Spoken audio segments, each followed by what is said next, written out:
Assalamualaikum warahmatullahi wabarakatuh. Selamat datang kembali di podcast SDM Ranca. Dengan saya Ibda Novit dan saya Pengda tingkat 1 Francisca. Jangan lupa apa Kak? Like, comment, and subscribe channel YouTube Biro SDM Polda Sumatera Barat. Pada podcast kali ini kita kedatangan tamu Kak. Tentunya Kasubag PNS Biro SDM Polda Sumbar. Selamat datang Ibu di podcast SDM Rancak. Gimana kabarnya Ibu? Alhamdulillah, selamat pagi. Assalamualaikum warahmatullahi wabarakatuh. Waalaikumsalam warahmatullahi wabarakatuh. Nih Kak, pada hari ini kita membahas apa ya Kak ya? Pada hari ini kita membahas tentang ujian dinas kenaikan pangkat PNS di Polri Polda Sumbar. Ujian dinas tentang kenaikan pangkat Polri di Polda Sumbar. Baik Ibu, kita mau tanya nih Bu, untuk personil PNS Polri khususnya di Polda Sumbar, mungkin ini menanyakan bagaimana terkait dengan prosedur atau persyaratan tentang kenaikan atau ujian kenaikan pangkat dinas di Polri khususnya Polda Sumatera Barat Ibu. Baik ya, jadi terima kasih.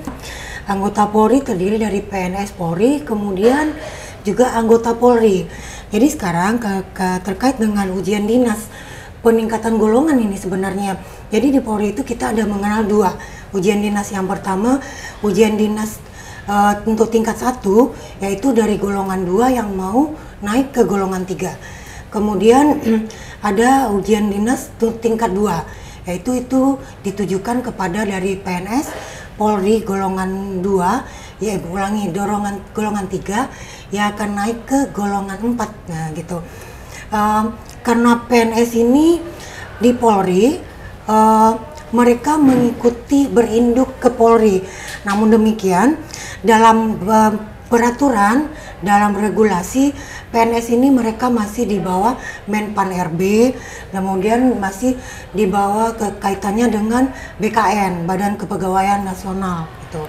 Jadi ketika kita melaksanakan ujian dinas Polri, kita tidak bisa mandiri jalan sendiri. Kita harus bekerja sama dengan BKN begitu. Sangat menarik ini Kak. Kasubag PNS menjelaskan bahwasanya PNS itu ada golong-golongannya Kak. Ya, betul, habis itu PNS itu berada di dua badan, itunya di BKN dan juga PNS Polri yang di SSD Mabes Polri. Iya, benar. Nah ini Bu, mungkin teman-teman kita PNS ini bagaimana Bu persyaratannya ataupun syarat-syarat apa yang harus disiapkan Bu oleh PNS Polri yang ingin mengikuti ujian dinas kepangkatan pada PNS Polri ini Bu, ya Kak ya? Ya. Jadi kalau ujian dinas yang untuk tingkat 1 itu artinya mereka yang pertama harus memiliki dulu ijazah SMA atau yang sederajat. Kemudian sudah memiliki penilaian kinerja atau penilaian kinerjanya dengan kategori baik, minimal nilainya 76. Nah, kemudian dia ada syarat-syarat tertentunya, misalnya harus ada hasil penilaian SKHP, penilaian dari Propam, itu juga harus ada. Kemudian mengikuti ujiannya sendiri. Kemudian yang untuk ke tingkat 2, yang pertama karena ini dari golongan 3 ke golongan 4, artinya kalau di Polri dia udah perwira nih, mau naik ke Pamen, nah gitu. Jadi syarat utama dia harus memiliki minimal masa dinasnya dalam pangkat 2 tahun, MDDP-nya 2 tahun, atau 1 tahun 10 bulan jika dia menduduki jabatan struktural atau fungsional. Itu kita bicara berdasarkan ketentuan yang tahun lalu ya. Karena ujian dinas di Polri ini kan setiap tahun ada pemberitahuan, ada persyaratan baru dari Mabes Polri. Jadi untuk saat ini kita masih merujuk ke persyaratan tahun lalu. Kemudian mengikuti lagi ujian akademiknya. Akademik ini berupa SKD. Jadi seleksi kompetensi dasar. Nah itu yang tadi saya sampaikan, kalau kita PNS Polri tidak bisa lepas dari Menpan RB dan BKN khususnya. Jadi pada saat pelaksanaan ujian dinas untuk yang SKD itu kita berkolaborasi dengan kerjasama dengan BKN. Nah, jadi kita hanya istilahnya kayak menyiapkan peserta, Kemudian kita melaksanakan ujiannya di BKN. Semua peralatan, fasilitas, termasuk soal dan itu BKN semua, bukan dari kita Polri gitu. Bahkan kita panitia Polri tidak boleh masuk tidak sama masuk sekali. ruangan, Bu? Iya benar gitu. Berarti pengawasnya Bu? Pengawalnya hanya dari BKN sendiri, BKN sendiri. tanpa ada intervensi dari kita yang Polri. Betul, Jadi nanti setelah hasil keluar, kita cuma nerima hasil. Nah ini loh hasil gitu. Itu yang kita terima dan ini yang kita bawa, yang kita laporkan. Untuk terkait materi, untuk ujian dinas tingkat 1 ada 11 materi. 11 materi yang diujikan. Berbeda ya, tapi untuk ujian dinas tingkat 2 ada 13. Kenapa berbeda ya? Ini karena dari golongan 3 ke golongan 4. Nah, materinya di sini cukup banyak kayak gitu. Jadi ada ya salah satunya ada Pancasila, sejarah, bahasa Indonesia. Terus yang terkaitan dengan Polri ada Minu Polri, Undang-Undang Nomor 2, Undang-Undang Kepegawaian, Korpri dan lain banyak gitu. Namun bagi yang ujian dinas tingkat 2 ada tambahan. Mereka harus membuat karya tulis. Oh, kartul ya Bu ya? Iya, itu karya tulis harus ada kaitannya dengan skripsi pada saat mereka ijazah sarjana. Jadi artinya skripsinya itu dituangkan lagi dalam bentuk karya tulis, itu nanti dipaparkan.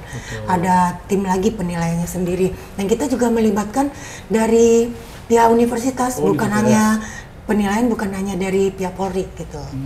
Jadi sangat menarik nih Kak. Gimana Kak? Berarti untuk materinya cukup banyak juga ya Bu? Banyak. Izin Ibu bertanya, apakah karena materinya cukup banyak yang diujikan kepada PNS yang UDKP ini, apakah sebelumnya itu ada pembinaan dulu Ibu? Oh iya, terima kasih. Jadi sebelum pelaksanaan, ini kan rutin ya setiap tahun gitu. Jadi kita sudah antisipasi dulu. Kita yang pertama mulai melakukan pendataan. Pendataan ya Bu? Siapa-siapa? Animo. Ya, yang animo. Tapi ini juga yang berbeda dan luar biasa di PNS. Maksudnya begini, untuk peserta ujian dinas tidak ada ketentuan umur. Jadi berapapun umurnya nggak ada. Meskipun tahun depan udah mau pensiun, tapi boleh masih bisa ikut. Nah, karena ketentuannya begitu. Jadi kita data, kemudian kita lakukan pembinaan terkait materi-materi. Itu ada yang dari kita Polda sendiri, Subah PNS yang melaksanakan. Kemudian juga ada dari Mabes. Ketika dari Mabes bekerja sama dengan BKN Pusat. Jadi pematerinya ada dari luar ya, BKN Pusat itu khusus tentang materi-materi yang akan diujikan gitu. Jadi sebenarnya udah cukup terbantu Bu. Iya. Jadi begini Bu, sekarang ini Kepolisian Negara Republik Indonesia khususnya Polda Sumbar memberikan pelayanan-pelayanan terbaik kepada seluruh personil Bu, baik itu Polri ataupun PNS Polri. Jadi gini Bu, gimana itu Bu, PNS Polri ini memahami atau mengetahui apakah di era digitalisasi sekarang ini Bu, apakah mereka ada aplikasi yang harus mereka isi atau kinerja harus mereka isi? Kalau kita di Polri ya Bu ya, kita ada 13 komponen. Kalau di PNS-nya bagaimana itu Bu? Nah ya, jadi pada saat mau ujian juga ada penilaian 13 komponen. Itu masuk dalam salah satu materi, maksudnya poin-poin yang akan diuji. Jadi ketika nanti dinilai 13 komponennya tidak terpenuhi, ya mereka akhirnya gagal gitu. Jadi tetap makanya di PNS mereka mengikuti ketentuan Polri dan juga harus mengikuti ketentuan dari BKN. Gitu. Dan tidak bisa diabaikan. Memang kan sekarang PNS Polri ini mereka adalah bukan lagi pelengkap. Betul. Mereka sama dengan anggota Polri. Hanya berbedanya tugas mereka itu sama dengan yang anggota Polri. Hanya perbedaannya PNS Polri itu mereka tidak diberi kewenangan untuk dalam hal penyidikan. Namun dalam pelayanan kepada masyarakat, kemudian dalam pelaksanaan tugas. Ke dalam disiplin itu sama. Mereka harus mengikuti Polri itu. Jadi pelaksanaan tugasnya sama, kecuali dalam penegakan hukum itu aja. Jadi dari beberapa yang disampaikan oleh Kasubag PNS ini, ternyata tidak begitu sulit ya Bu ya untuk melaksanakan persyaratan di ujian kenaikan pangkat untuk PNS Polri ini Bu ya. Iya. Nah ini teman-teman atau bapak-bapak ibu-ibu kita yang PNS Bu mungkin lebih mengetahui jelas Bu bagaimana itu Bu prosedurnya supaya tidak mereka berbelit-belit. Apakah dalam sebuah prosedur ada, maaf ya Bu ya, kadang ada pungli, apakah itu bersih dalam pelaksanaan kenaikan pangkat ini Bu? Dalam UDKP-nya. Ya. Ya, kita selalu di awal sudah menyampaikan sesuai dengan pemberitahuan dari Mabes, ini pentahapan dan ujian dilaksanakan dengan CAT loh di PKN. CAT Bu ya. Jadi Berarti sama ya Bu ya? Yang diujikan oleh baik dalam penerimaan ataupun pendidikan pengembangan, Iya. baik SIP, SESPIMA, SESPIMEN. Berarti sekarang CAT semua Kak. Transparan semua Iya. berarti ya Bu ya. Selesai ujian hasilnya langsung Hasil langsung keluar. keluar. Oh, langsung keluar Bu. ya, selesai ujian, nilai keluar, langsung pada saat itu kami umumkan. Karena di nilai itu kan sudah ada di keterangan lulus dan tidak lulus. Jadi pada saat selesai ujian SKD, yang akan lanjut sudah langsung tahu si berapa orang yang akan lulus, yang lanjut ke tahap berikutnya. Dan dari awal kami dari Subah PNS juga sudah nyampaikan bahwa seleksi atau ujian dinas ini tidak ada dipungut bayaran apapun, Tidak ada dalam dipungut bentuk biaya, Bu, ya? apapun, iya. Dan itu sudah ditekankan, nanti jangan ada yang menghubungi terus menyampaikan bisa membantu kelulusan. Betul Bu. Nah, itu kami tidak bertanggung jawab.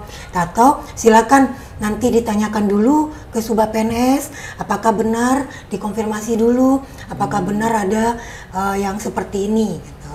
Jangan langsung main kirim-kirim, gitu. Karena itu tidak benar.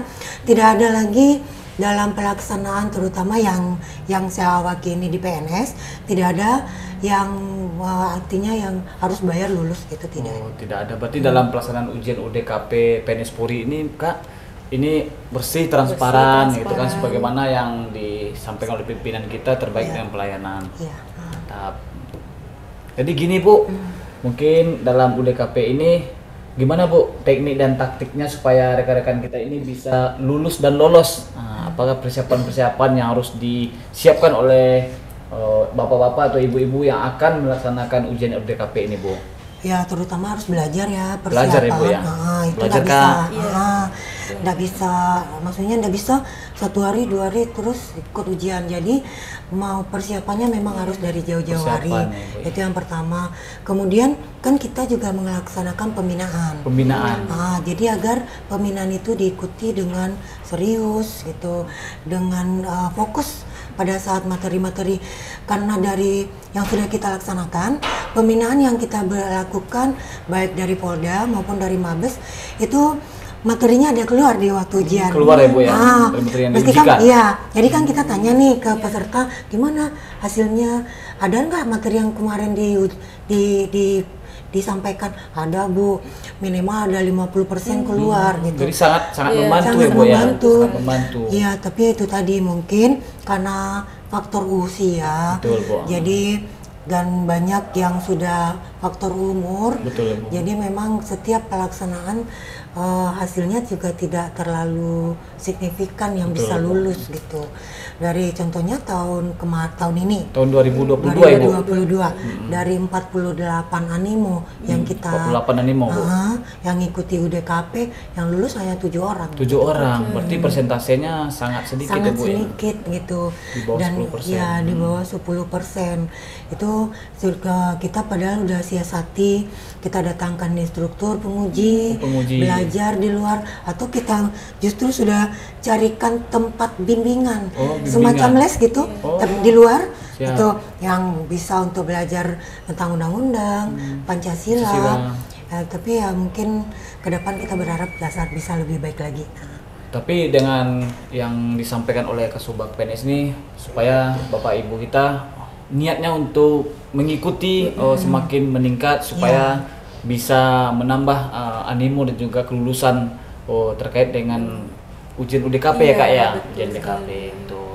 Ya amin, mudah-mudahan. Jadi mungkin rekan-rekan dari PNS ini sudah sedikit memahami betul Bu bagaimana persiapan dan juga teknik taktik supaya lolos dan lulus dalam ujian UDKP ini Bu. Jadi bagaimana Bu pesan Ibu kepada personil PNS Polri yang ada Sumatera Barat, khususnya Ibu terkait dengan kinerja yang akan mereka berikan pelayanan kepada baik masyarakat ataupun kepada seluruh institusi yang ada di Polda Sumatera Barat ini, Bu. Baik, terima kasih. Jadi kepada rekan-rekan PNS Polri di jajaran Polda Sumbar, mari kita tingkatkan lagi kinerjanya, peningkatan kualitas dan kemampuan dari PNS agar kinerja PNS Polri ke depan semakin baik, juga untuk mendukung visi dan misi Polri ke depan. Nah, Polri adalah bagian yang memberikan institusi yang memberikan pelayanan yang langsung bersentuhan dengan masyarakat. PNS Polri adalah bagian dari Polri. Tugasnya sama dengan anggota Polri. Jadi dituntut juga memiliki disiplin dan semangat kerja yang sama dengan anggota Polri. PNS Polri pasti bisa, saya yakin. PNS Polri pasti bisa. Sangat menarik itu, Bu.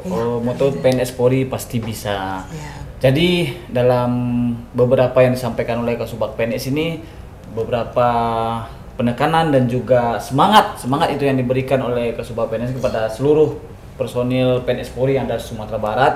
Semoga ini dapat menjadi memotivasi kinerja dan juga pelayanan terhadap diri sendiri ataupun kepada masyarakat yang ada di Polda Sumatera Barat pada khususnya. Amin. Mungkin Kak Siska, ini sangat baku aturannya, tetapi dalam yang disampaikan Kasubag PNS adanya dua ini, Bu. Mungkin yang dua ini bagaimana, Bu, PNS Polri bisa memahami, Bu, apakah mereka harus mengikuti aturan yang ada di Polri, khususnya Subag PNS di SSDM Mabes Polri, atau mereka harus mengikuti di BKN, Bu, BKN yang seperti yang disampaikan dua tadi, Bu. Jadi ini harus sejalan. Nggak sejalan, bisa, Ibu? Iya, nggak bisa cuma dari Polri-nya atau dari BKN, tapi harus sejalan. Karena PNS ini mereka kan masih berinduk ke BKN. Gitu. Jadi itu harus sejalan. Jadi harus seiring gitu. Nggak bisa ditinggal salah satu.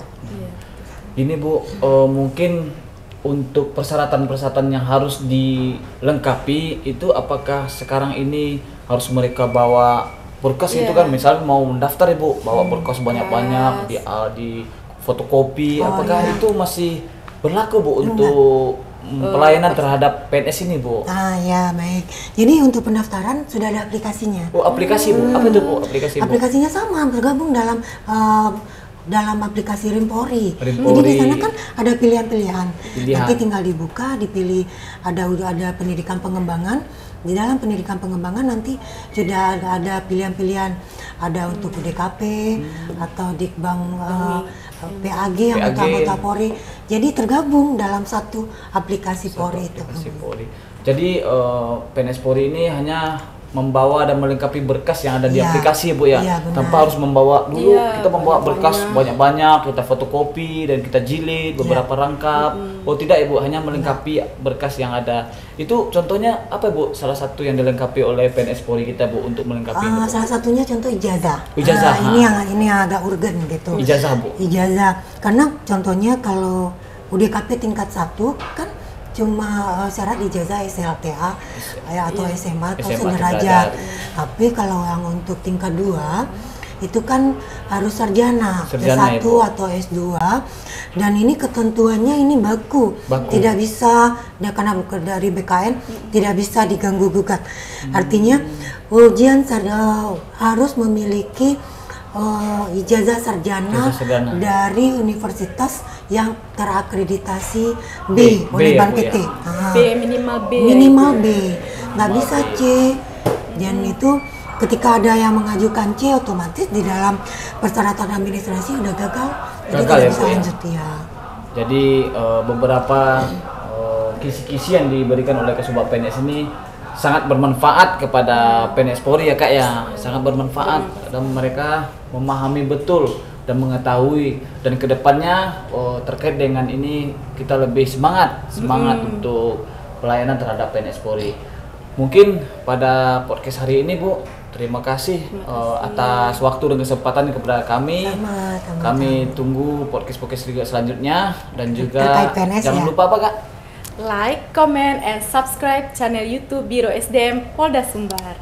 Demikianlah podcast kita pada hari ini. Jangan lupa tunggu kedatangan podcast kita selanjutnya Dengan topik-topik yang lebih menarik lagi. Topik-topik yang lebih menarik lagi dan lebih hangat lagi dengan tamu-tamu yang spesial dari Biro SDM Polda Sumbar. Ahli di bidang sumber daya manusia. Demikianlah podcast kita pada hari ini. Terima kasih. Assalamualaikum warahmatullahi wabarakatuh. SDM Raja.